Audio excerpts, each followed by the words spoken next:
Hello.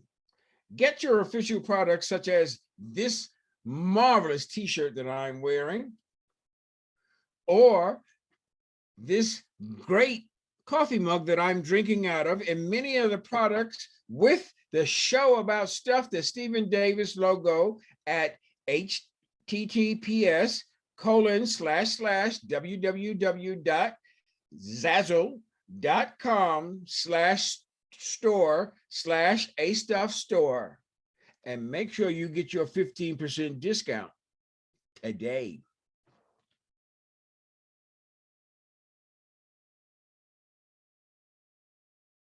Welcome to a new podcast show about stuff. It's the show about stuff, the Stephen Davis Show. Here's your host, Stephen Davis. Hello. Yes, you're tuning into the very, very first episode of the show about stuff, the Stephen Davis Show. It's a show about, well, stuff. We will interview interesting people about interesting things. It will be a show that talks about family history, the performing arts, art, the books, places, music, and stuff. And here is my very first guest on this show. He is the Dean of the Black Theater, Woodie King Jr. And here he is, the great Woodie King Jr. How you doing, Steve? Good, how you doing? All right, man, I'm all right. Oh, how's this pandemic treating you? It's okay, man. It's like staying at home, getting stir crazy, and that's the only thing, getting stir crazy for being at home. I go out maybe once a week, twice a week. I order food in. And my wife cooks, or I don't. It's not like I go out. And if it's cold out, and I haven't driven my car, it's been in the garage forever. You mean that Rolls Royce? Let's start from the very beginning. And I know that you've done lots of interviews saying the same thing over again. I was born in Alabama. As a matter of fact, I took time last night to view the interview that you did with Roscoe Brown way back on your 30th anniversary that you were all talking about. And Okay. that seemed to be the quintessential interview. He was very knowledgeable in terms of the questions he wanted to ask and get you forward. But so I'm going to try not to top that, but to add a little bit of flavor on to those who have seen that interview that maybe there are some things that they didn't know. And I want to start off by, I had told you the other day that one of my greatest pleasures in life was a dinner that I had with you. And it was a dinner that we had with Amari Baraka, Cliff Frazier, and Douglas Turner Ward. And you all imparted so much knowledge at that particular dinner, particularly in terms of your interactions with some of the famous people in history. And the first one I want to ask you about is Lorraine Hansberry. Okay. Your Okay. experience with her. I never had any meetings at all with Lorraine Hansberry. I went to a lot of events and I had read so much about her, starting with having first seen a touring version of A Raisin in the Sun in 1959 in Detroit at the Cass Theater, and meeting the actors and following them from the theater to the hotel, telling them how much I wanted to be in theater and how much I wanted to be involved and just be involved. And Robert Hooks sort of befriended me. Thereafter, for several performances, I would be at the theater waiting, and he would talk about Lorraine Hansberry. And I think Lorraine Hansberry was very young, 28 or maybe 27 or something like that. And he would talk about this incredible woman who had written this play. And I had already met Langston Hughes, of which A Raisin in the Sun was taken from one of his poems. What happens to a dream? I didn't realize that. Yeah. What happens to a dream deferred? Does it dry up like a raisin in the sun, or does it fester like a sore and then run? Mm-hmm. That's from one of Langston's poems. And I had read a lot of Langston Hughes, and I had met him when he came to Detroit, and they gave him the key to the city. But he never mentioned Lorraine. And so by meeting the cast of A Raisin in the Sun was really my first encounter with them. The meeting that we had, I think it was in a Harlem restaurant called Sylvia's. Yes. And I remember whatever we had seen was at a place called the DuPois Cultural Center. And that is owned by Cliff Frazier. And we had done something, or the Schomburg. We had done something at the Schomburg or the DuPois. No, it was over 124th Street. Yeah. And yeah, okay. And that was the DuPois Cultural Center. And so we all said, where can we go? Because they was culturally involved in the community. They would not, you could not catch anybody in Harlem in those days saying, let's go downtown and eat. No, we're in the community. Let's eat here. Let's eat at Sylvia's. Let's eat blah, blah, blah here. And that's where we went.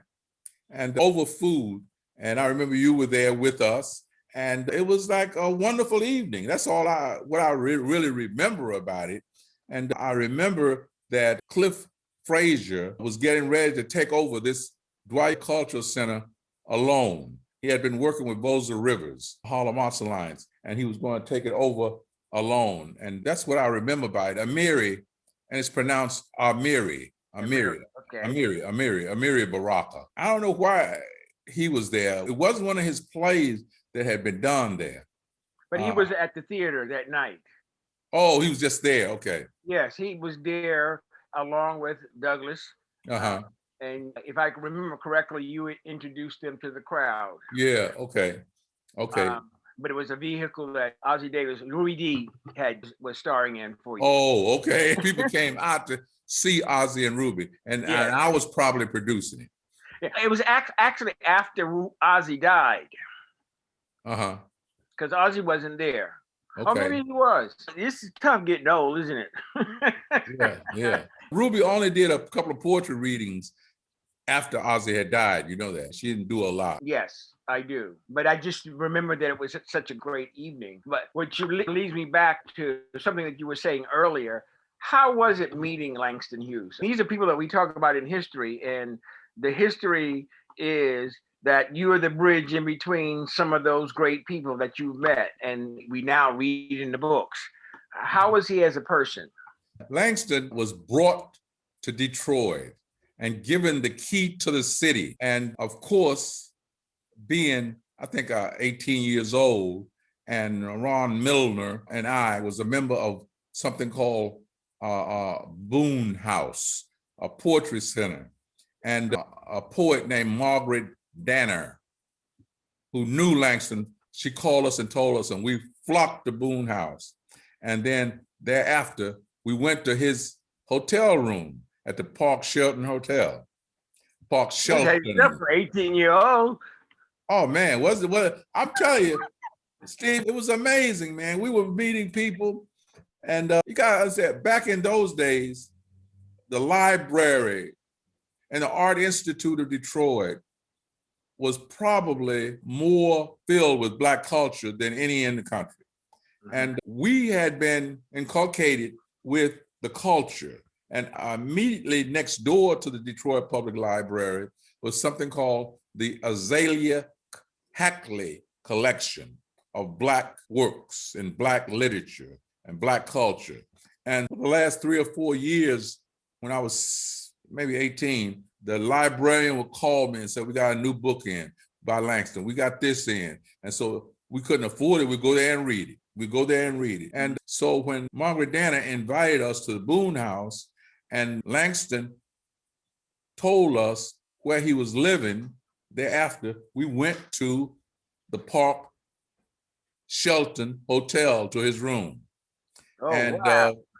He was very unassuming, very casual, very cool about everything.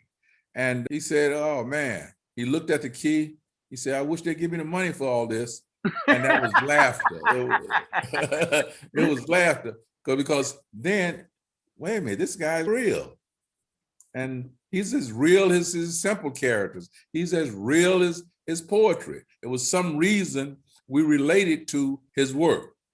but he did not mention Lorraine Hansberry at all. And I told him how much I loved his work. And if I ever got to New York, I wanted to adapt his work. He said, "You got anything?" I said, "Yeah, I got short stories." And he said, "Send them to me." And Ron Miller and I sent him short stories. And there's a big book edited by Langston Hughes called Best Short Stories in America. I got a short story in there. You could not tell me anything. So when I walked into New York, I was a published writer, fiction, and I was working on an adaptation of his The Weary Blues, a poem by him called The Weary Blues, and another poem by him called Simple's Blues. I did The Weary Blues at Lincoln Center Library for the Performing Arts. That was a precursor of the Negro Ensemble Company, and I used all these young, brilliant actors. I have a surprise for you. Huh? Okay. I decided that I wanted to have you with some guests. Okay. Guests who knew you. Okay. Who you all could talk about and reminisce over. Okay. And What's happening? Oh, Ted Lange. Yes, You get- sir. How you doing, sir? Did How you are get your you money? doing? Huh? Did you get your money? Oh, yes, I meant to send you a note. Thank you very much. Okay. I got my money, man. Thank you. Starletta. Oh man. These are two of my favorite people. You know, Starletta did some brilliant plays at the New Federal. And she was in our first major hit in New York, What the Wine Cellars Buy. when I talked with her last night, she told me that very play. And Ted Lange, I guess he'll tell you, but Ted Lange is with three guys. It's three of them. And these guys, they would have me laughing. We used to go to a bar in New York, and I forgot that bar. We was me, Ted Lange, and Lynn Turman, and Art Evans. And they would call themselves this, that, and the other. I remember it was on Amsterdam Avenue. Yeah, man. Not And I the remember- seller. Don't you remember, Ted, that I don't know if it was you or it was no room for Denzel with our table. Oh, yes. Yes. And Fishburne came in that night, too. Yeah. Look, Fishburne, Yeah. Yeah. Fishburne came in, and I was giving him marriage advice. Because he and I were both going through the same thing. Yeah, I remember that. He's now Lawrence. He's not Larry anymore. Not Larry. Yeah, Lawrence Fishburne. That's right. And That maybe was maybe if he was in England, he'd be Sir Larry. yeah, Larry in my book. Yeah. You know, you don't even have to go to England. I How's saw him on everything out in something last California? night. You You saw him know. on what? I saw him on something. I don't know what it was. Yeah, man. What, Blackish? No, John Wick. John Wick. I saw John Yeah, Wick. But he was the guy, he Yeah. gave the guy a gun and said, go out and use it. Yeah. How's everything out in California? Oh man, I love it. It's great. And with technology, with this Zoom thing now, you don't have to leave. I just directed Satchmo at the Waldorf, that play, Woody. Yes. I just directed Satchmo at the Waldorf with L. Peter Callender. You remember L. Peter Callender? Yeah, man. Woo. He is brilliant in this part. And we did it, we shot it for a theater in Florida. He was in Florida. I was here in LA, and we used two cameras, and I would go on Zoom and I would look through the lens of the camera, and I would make the shots looking through the camera lens. Wow. It was amazing. It's going to Now, premiere that is- February 19th. Has moved us forward, hasn't it?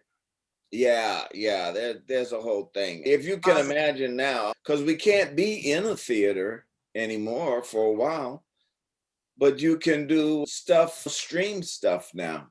Mm-hmm. But Ted, you had done so many episodes of regular television. Well, yeah, I shot 60 episodes for Byron Allen. Yeah. Oh, I did No, two this was something else. You had done a lot of episodes for. What, of Love Boat? Yeah, I did Love Love Boat. Boat. Oh, as a director. As a director, yeah. Also, I did when the chickens come home to roost, I was doing the thing up there, which you helped me with. Are we there yet? With okay. Ali. Yeah, that's the Ali one. Leroy. Yeah. I'm doing wonderful. There's been so many positive things that have happened as a result with the new technology. Belma Michael Johnson, we just finished a documentary called I Love Who You Are about amazing Black women and men, and a tribute to Zeta Phi Beta sorority. And it's amazing because right here in your home, I'm getting ready to do another piece called My Kind, dealing with this racist man that my grandson saved from death, literally pulled him out of a car, blazing car. And now he's calling everybody niggas in the hospital. When I read this stuff, when I was reading the first part, oh, Gamma is so nice, trying to decide if she's Caribbean or not. By the time I got to the end, it's my daughter who's the doctor that's trying to help him. And he's calling her all sorts of niggas and get away. Oh, but they give me a tag on the end. All right, tell this boy in love. All right. Listen, those days are over, sugar, okay? This is a new day. Yeah. And you better thank God my grandson had done mouth-to-mouth recitation on him. And he's, honey, you would be dead in your grave on your way to hell if he had not, saved you. So it's wonderful because we can still artistically do wonderful things. And with the new technology, all of this is possible.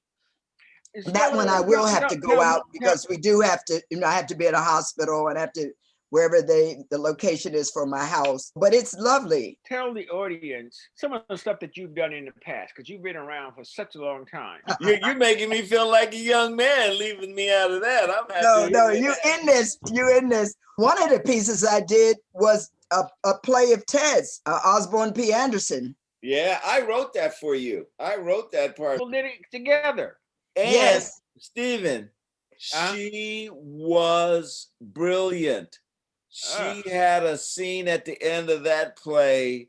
Starletta was brilliant when she finds out about the death of her son at Harper's Ferry. Starletta, baby, my heart, I'm telling you, captured my heart every performance. It made me cry. Tell me about you all's interaction with Woody. Right. Tell us about your interaction, some funny stuff. One of the most beautiful things, and Woody just alluded to it, in terms of us doing awesome plays at Henry Street and New Federal with Dick Anthony Williams, and all sorts of other wonderful pieces of work, ensemble pieces, and then going to do what the wine cellars buy there, and then taking it uptown to Broadway at Lincoln Center, uptown Broadway, and going on the road with it. And we were on the road almost a year. And that was so amazing because all of us were just freshly getting started and honing our craft, because I wasn't a theater major undergrad. So I'm grateful to Woody, him and Dick and Hal DeWitt and other wonderful people and great directors all through my career that have helped me just to find out what was initially a gift and to hone that gift and to be able to do all these wonderful plays and then starting to do TV and film. And it came as a result when we did Ed Bullens's house party at the American Place, the people from The Gambler and Death Wish. And I tell young students, young people, do theater. People come to see you. You may get an agent. You may get opportunities to audition for pieces in terms of TV and film because they've seen your work. And that was the best thing that could have happened to me. I have a story also that Cicely Tyson had with that guy, Paul Mann, back in the day. I used to take a train over from Philadelphia to New York to study. And the experience wasn't great. So it ran me to New Lafayette Theater. It ran me to Henry Street, where I could be around my family to help me, to teach me to grow. I didn't know upstage from downstage, left, and everybody just, if they had to navigate, which sometimes we as actors now, when we see a blank stare in an actor's eye and they don't know what to say on stage or what to do, that's why you need to know your lines and everybody else's to help. What was that thing that you did after 9/11 with all of the readings? What was that called? Taking Back Our City. Taking Back Our City. Whoa. Okay, Stephen. Woodie King did this thing. It was like to heal the city after 9/11. Okay. And he had all of these plays. How many playwrights did you have, Woody? Oh man, about 10. 10 playwrights. I was one of them. Yes, yes. And so Woody said, we're going to read this play of yours. And it was called One Righteous White Boy. White Remember that, Woody? Yes. One Righteous White Boy. Excellent play, excellent play. Go ahead. Yeah, and fun because we're talking about Denzel and Morgan throughout the whole play. And then they show up at the end of the play just as the lights go. But it was called One Righteous White Boy because that's all you need if you're a Black actor in show business. Mm-hmm. All you need is one righteous white boy. You don't want one hip white boy because a hip white boy will call you a nigga faster than a brother will. But you need, if you can find one righteous white boy, you can have a career in show business. And we did the reading at Woodie's Theater and we had a lively discussion. You remember that? We had a lively discussion at the end of the play. It was fun. Woody? Yes. Talk about your experience with those two. There's some things that earlier, but there must be a funny story or something that happened during that particular time that you remember. No, I just remember Starletta was a brilliant, fine, and shapely woman. And all the guys really wanted to hit on her, but she was so fine. They said, and so serious about her work, we better leave her alone.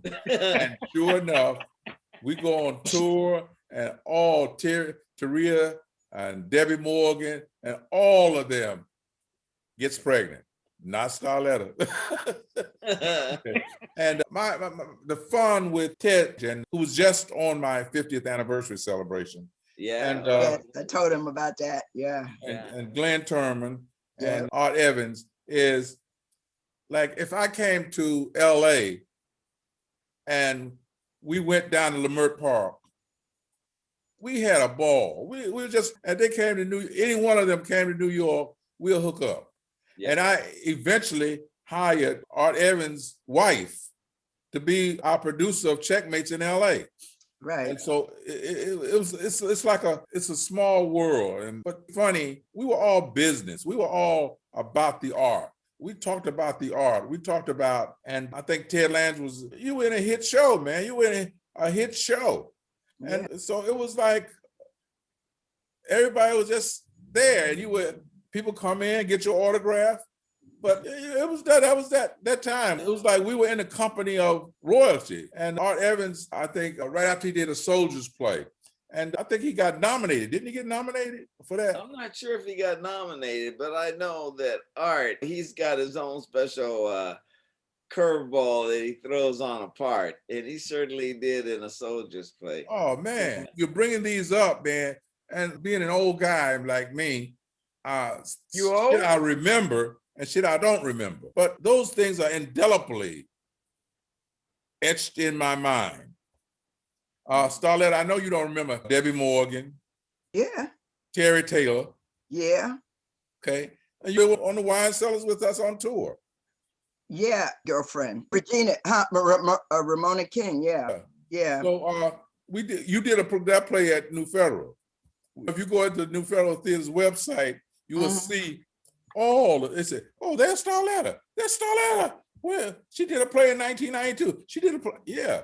But they all came through you, Woody. That's right. Everybody came through you, starting with Denzel. All of them. Samuel L. Jackson. Kirk Kirksey. Kirk Kirksey. You know? Yeah, but you can't. I worked with Kirk Kirksey in San Francisco. We did Big Time Bunk White. Yeah, whoa. You were Rubber And Band. I was a character named Weasel, and Uh-huh. for the next 10 years, Charles Weldon always called me Weasel. I said, Charles, my name is Ted. Oh yeah, I keep getting you confused with the guy that you play. So, but Kirk Kirksey was an extraordinary actor. Yes. Character. He was a character. Mhm. And one time, I met Ben Vereen through Kirk Kirksey.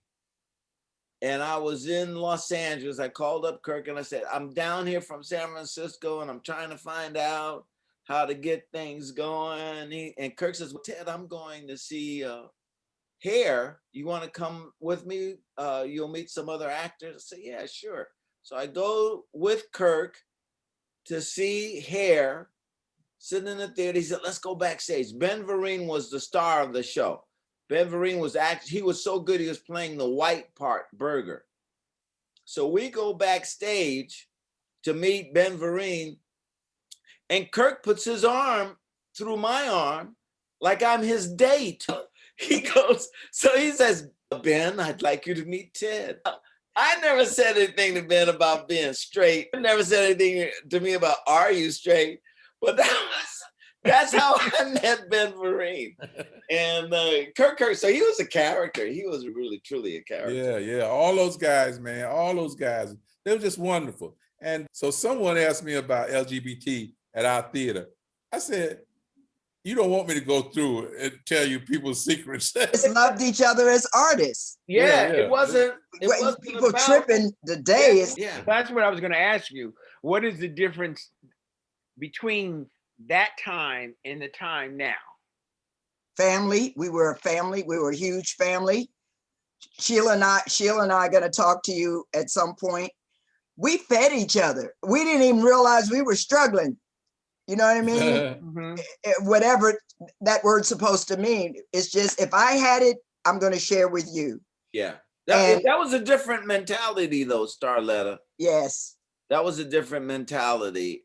I think some of the stand-ups have it now, like Eddie Murphy and Arsenio and Kevin Hart. Those guys will look out for each other now. Some of them won't, but some of them will. But for us as actors, I remember going to auditions, man, and these guys were rough. And so that's how I made the alliance with Glenn Turman and Art Evans, is we decided to look out for each other. And I remember being hired to direct the Wayans Brothers television show, and Glenn had already directed one. And so I said, Glenn, I got to talk to you, man. I'm getting ready to go over here. So we went out to Jerry's Deli in Los Angeles. Oh, yeah. And we met, and he said, look, here's what you got to watch out for. This guy's a cool guy. This guy's not a cool guy. You know what I mean? He gave me the lay of the land so that when I walked through the door, I knew what the heck was going on. I guess we won't find out who was cool guy and who wasn't the cool guy, huh? I'll tell you who the cool one was, but I won't tell you who the other guy. Also, we would tell each other about auditions. I can't get your role. What has my name on it I'm going to do? So we would tell each other, well, do you know so is happening? One of us get it, we're happy. Book of Numbers. California is a different animal. I went up for Book of Numbers, and I knew I didn't get it. And I called up Philip Michael Thomas. And I said, hey, man, I think this part suits you. I know I'm not going to get it. And Philip went in there, got the role. Raymond St. Jacques was producing and directing. And that's what we did for each other back in those days. Yeah. What's on the horizon for you all? I'm going to New York to see Woody as soon as this Corona thing settles down, so he could buy me dinner. A spot or somewhere. Go to Henry's or West Bank Cafe. Open? Yeah, West Bank is still open. Okay. Yeah, they're doing takeout. What's your spot, Woody? That you like the best? I haven't been out of the house since the pandemic. Well, when it's finished, when we can go. Oh, Florida Mill. Okay. All right. Ted, you heard that? Yeah, man. Now, where did you say it was? We are promoting restaurants, are we? No, Yeah. we promote what you like to do. Say that again. Floor. I said we're promoting what he likes. But so, yeah, there are things that I shot in 2019 that's coming out now as a result of COVID. Magic Max is out, but some other two or three other projects will be coming out. Is it on Netflix or is it in the movie theaters or TV? It's in the movie theaters, but it's also on YouTube. Magic Max you can pay. I just saw that online. You can pay or rent to see it. And then Charming the Hearts of Men, where this lady got a congressman to put women in the Civil Rights Bill in 1963. And when they were putting that bill together with President Johnson and Dr. King, they weren't including women initially. We've come a long way. Yeah. So some things, projects like that, I'm just looking forward to what is next. Definitely looking forward to coming back to New York and spending time with the family there. Yeah, there is a change in the paradigm shift of a lot of businesses. The new normal has not settled in yet, but it's coming, something. So how do you think theater is going to change when it gets back open? Oh my God, that's a good one. That's a Woodie King question. Yes, it is. It's gonna go back to where it was. That's what they're dying for now. That's what they are. When you say change, will the plays be different? Will the artistic input be different? Will the actors be different? No, they're gonna get seasoned actors. It's always seasoned actors. It's always seasoned directors. It's not gonna change. They're gonna try and fill the theater. Broadway's trying to fill the theater. And off Broadway, we are gonna be very particular about producing plays with 5, 6 characters. It's not gonna change. You still gotta pay for what you get.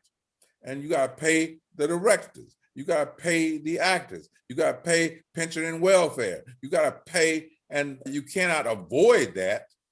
You gotta make it a part of what it's all about. So it's not going to change. Now, will a lot of writers try and write a shit that happened during the pandemic that's funny?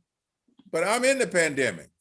You can't write some funny pandemic stuff from England where they're from a city or wherever, but the pandemic is all over the world. And you got to go deep. You got to go deep now. You can't do surface stuff. Like when we did our plays, we went deep. Ed Bullins went deep.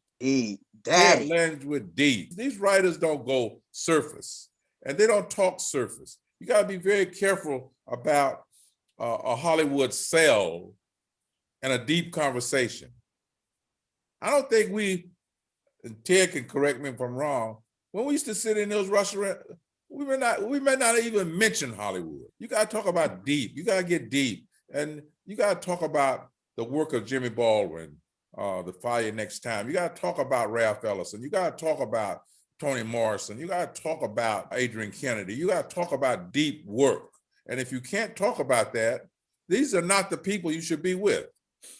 And Yeah, that's true. Part of the reason for the question in that manner is that you just take, for example, going to restaurants that you couldn't go to anymore, and you're used to Seamless or Grubhub. You're used to now having your food delivered. Some will go back to the restaurants, but the question is how much of that those online delivery services are going to keep as part of their base. I haven't found any of those Grubhubs or all those delivery services being as good as sitting down in the restaurant with a friend, ordering from 3 or 4 different menus what you want. Exactly, yeah. I agree with you. But there are going to be some people that did go out to restaurants and not going to go back out anymore for whatever varying reasons that they might do so. So I was just asking the question in terms of how, in terms of Broadway, in terms of are the audiences going to come right back, or is it going to take a time to do? I think that goes to his question of deep. You're talking about artists, and artists are social. So we like the congregation of talent in a room. And we like the exchange of ideas. So maybe straight guys and girls are not going to be so hip to go back, but artists need that interchange, man. We need that vibe bouncing off of each other and exploring an idea and peeling away to get to the heart of the matter. And that's what Woody and Glenn and I would do when we'd sit up in a restaurant, figuring out where we wanted to go on the next thing. That's exactly what we did. So that's what I'm telling you. Whenever I came through New York, one of my first calls was Woodie King Jr. And I said, hey, man, what's happening? He said, Ted, why don't you go over to the so I'll be there. Everybody else. Because one thing with living here in California, there is theater here. But we know when we go back home or we go back to New York that there's a plethora of plays to see. And I remember the last time I was there was when the adult goes, in November of 2019. I got a chance to see, not only to be there at the adult goes, Woody got awesome award, and Barbara Montgomery and wonderful people, but I got a chance to see Broadway plays that were there, at least 3 or 4 plays. So when we go in, it's okay. We need the whole film. And so we are able to have that. And of course, calling Woody, we'll always know what's going on and where we can meet up. Because we're observers as well. So anywhere we are, that's just naturally for us to be observers, because at some point or the other, what we've seen, we can incorporate in our work at some point. All right. One last question I want to ask you all is just a personal one in terms of what I want to know. What does it feel like for each of you to have a hit on your hand? Have something that public have accepted? How does it feel to you personally? Everybody thinks about the monies, but I'm talking about your personal feelings. I'll tell you, it's a sort of a vindication when people tell you to choose another business. You know, you say, get a real job. If you happen to get a hit, then your road has been vindicated. And I remember when I was in Oakland, California, they said, you'll never make it. There's 1,000 actors out there going for one part. Now, what they neglected to tell me was that 500 out of that 1,000 couldn't act. There are 150 that were just starting out and didn't have their chops together. So you got that. Then you got another section that didn't fit the part. And what happens is, I remember finding myself sitting on the bench outside of an audition with the same actors. It would be Cleabert Ford, it would be Joe Fields, it would be the same guys, and we're all going up for the same part. And so what happens is, you're not up against 500 actors, you're up against 10, because there's a lot of factors that go into it. And when you actually then get a hit, you have vindicated your journey, that you've achieved some kind of success. And I don't mean just monetarily, I'm just talking as an artist, yes, as someone that has found their craft and that wants to make a career in show business. That's the real beauty of this, is that you can actually have a career. And then you start to see the same faces. You start to sit in the restaurants with the same people that have been on the journey, and they become family and friends. Starletta, like I would see Starletta all the time, and I want to write a part for her. And then the day came when I had a project that fit her perfectly, and I tailored it for her. And she became the den mother of the production. You remember that, Starletta? That's right. Yeah, I will feed folk in a minute. Yeah, I'm the caregiver. But let me say this, in terms of vindication. Wine cellars spoiled me, just straight out, because you do it in a workshop, you go uptown and do it, you go on the road. Okay, so that's what made me know that this was what I was given to do. Finding your purpose and your reason for existing too. Then I was blessed to do The Mighty Gents, Richard Wesley's, and a play that had great reviews at the Kennedy Center. We come back to Broadway. I think we were open 10 days.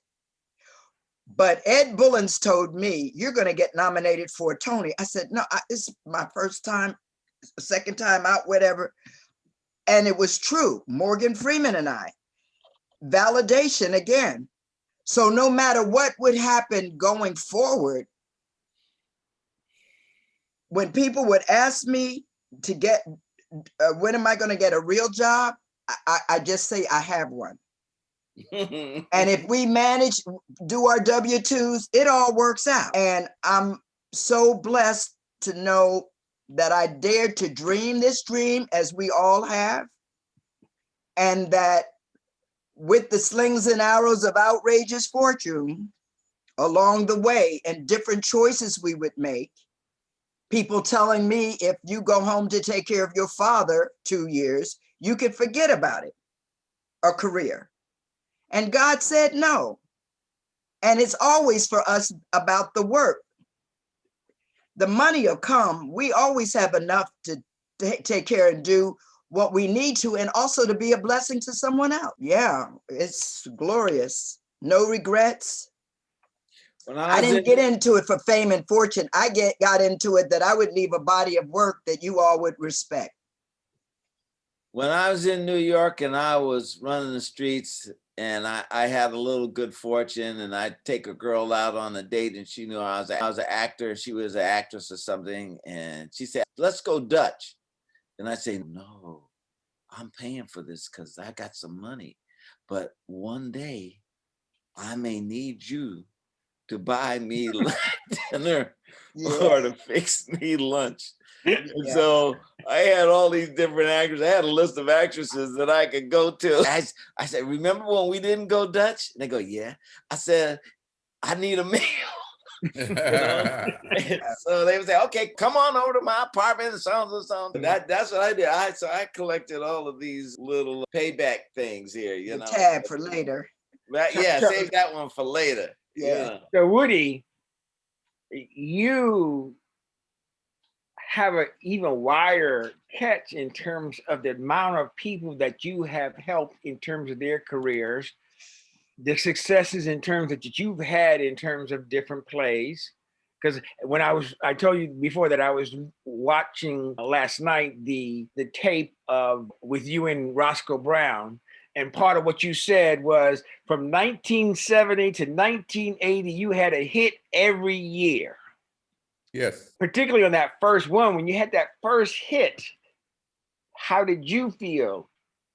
Because you win a lot of awards. You win a lot of awards and accolades and a lot of press and a lot of interviews. And they do not treat you badly. They treat you. You go into for the interview. They have, if it's a restaurant, they'll have coffee, tea, and whatever you want to eat. If you do it in their office, there's respect for you. Yes.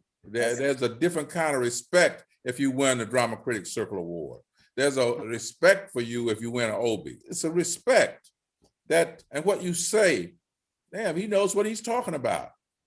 It doesn't matter that you got 2 degrees and 5 or 6 honorary doctorate. It doesn't matter that you graduated drama school, but they don't know that.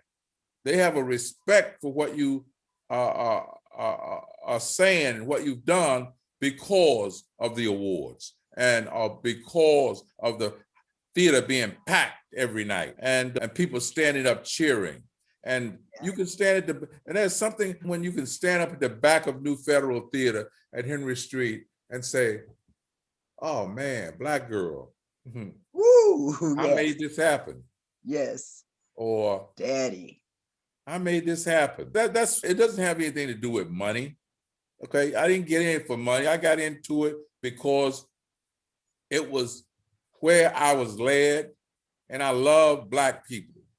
And you can say whatever you want to. I got in this argument last night with this brother about he's at the university and he sends all these people into New York. I said, but Don, have you sent anybody to me? No, but she did Miss Saigon. I don't give a fuck about Miss Saigon. I'm talking about you sent some black people to me? No, he didn't. Because that is what it has evolved into. I didn't get into this to send 2 or 3 dozen white people to Broadway. I got into it because I want to see Starletta make it. I want to see Alfie Woodard make it. I want to see Ntozake make it. I want to see R. Scott make it. I want to see Gilbert Moses make it. I want to see Starletta DuPois make it. Now, if somebody else comes along, I want to see Morgan, Denzel, and Chadwick Boseman. Somebody else will come along after I've done it and say, oh man, I've discovered, look at Morgan's palatial mansion. I don't give a fuck about his palatial mansion. Who is he bringing along into it? If you used to go to Morgan's office, you might see no black people. That's not why we sweated to get him all those roles. Yeah. I'm talking what I'm doing. Joe Papp would say, Woody, I like Mondongo. I want to do it. I will do it, but you guys got to bring on my apprentice, Michael Bennett. Okay, the director and choreographer said, nah, we're going to pass on that because we think we got a show, and he'll do it. And the Hispanic writer said, no, we're going to change the title. And so Joe Papp would say, I'm going to pass on it too. But that doesn't stop me from working with the 2 artists who put it together, because I love black people. And I know it was ego driven. They had to have the satisfaction of the creation to get Joseph Papp to come down and see it. But that's not why he came down to see it. He came down to see it because I went to his office and asked him. See? And I had gotten his respect. Yes. Not because they had gone to his office and get him. And if he says, I want to bring in Michael Bennett, he's not going to say, I want to bring in Joe Smo. He brought in one of the best choreographers ever lived, just to help. You know, those are the kind of things that we have to really be aware of. You mentioned a couple times, we moved to Lincoln Center because Joseph Papp was running Lincoln Center. Yep. We went to the American Place because when Hanman was running. Right. These are people who were close to me and Lloyd Richards. Yes. Okay. And we had gotten their respect because of our work and our scholarship and our and shit like that. And I was going, he can't come and say, I'm going to let Starletta go. No, this is the package. I'm not interested in his opinion because the package is going to work. Otherwise, I wouldn't come to you. Wow. Or Mo Septi in Philly. Oh, right. Yes. I'm not going to come to you with, like, you wouldn't. Let it out. It's like having a thorough knowledge of who you are. It's about identity. You either know who you are or you don't know who you are. Exactly. And if you don't know who you are, Hollywood will fuck you up. They will mess your head up. I can testify to that, brother. Yeah, man. Let me just say the Inner City Cultural Center yes saved my life after the show went down. Yes. And I was doing plays all along the time I was on television down at Inner City. But then when the thing ended on television, they kind of slapped me around. But I was down at Inner City still being able to do my art because of Woodie King and C. Bernard Jackson. Yeah, so we grew up under a different thing so that now some other guys come along, they don't feel the same responsibility to the culture as we did growing up because we were denied and lacked access. So we made our own access. And that was New Federal Theater on the East Coast, Inner City on the West Coast. And Stephen, I can say this. While I was at UCLA, which people told me was ridiculous for me to go back to school since I was already working professionally, I said, I'm going to do this for the rest of my life. Why wouldn't I want to learn and be exposed to whatever? But while I was there, there was a monologue competition at Inner City, and I was able to do the monologue from Mighty Gents, Rita's monologue, and won. And Ted Lange blessed us, the participants, with money, which I ended up paying rent. Marla Gibbs gave us, we could go and take classes or even teach classes at her studio, which I did one time for Ed Cambridge, but also to go to her supper club. So again, on the West Coast, Inner City was here. Ted used his gifts and was blessing those of us coming along to make it easier to navigate this place called Hollywood. And I'll be forever grateful. Yeah, I did a thing called the Ira Aldridge competition. Acting competition. And the deal was I would give you $1,000. It was yours to do with whatever you wanted.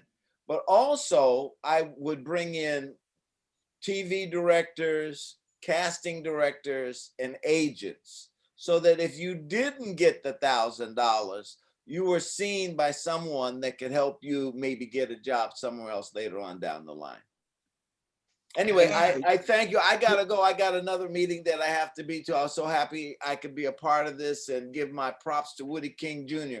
because Woodie King Jr. is the man. He is the man. Yes. I'll see you guys later. Okay. Thank you so much. All right. Thank you so much. So you can see, Stephen, how deep the roots go of this tree that we would say Woodie King Jr., and how the branches are now worldwide in terms of us learning who we were. And yes, what we would have from people is to respect us and our work. And those were the things that we were taught so that we could go forward and that we would be able to navigate through our lives and to still be in this business doing what we love. And we got the grounding with Woodie. Great. Two of the things that I want to say is that one of the things that I am most impressed by, Woodie, is on your resume, you talk about when you went back to your master's. And at that point, you were already the man. But you felt it necessary to go back for whatever the reason is. And it fits right within the theme of this podcast. And that it is progress despite obstacles.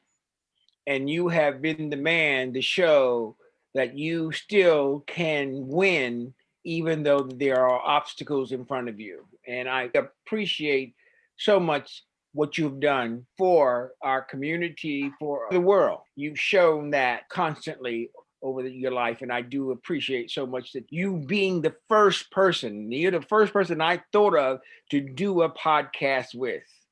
And believe me, it took a lot to decide to do a podcast because I had to think, do I want to do this every week? But even if I do no more, I feel that I have contributed to society by letting them know where you came from. And Woodie and Joe Papp did my reference letters for me to do my MFA at UCLA.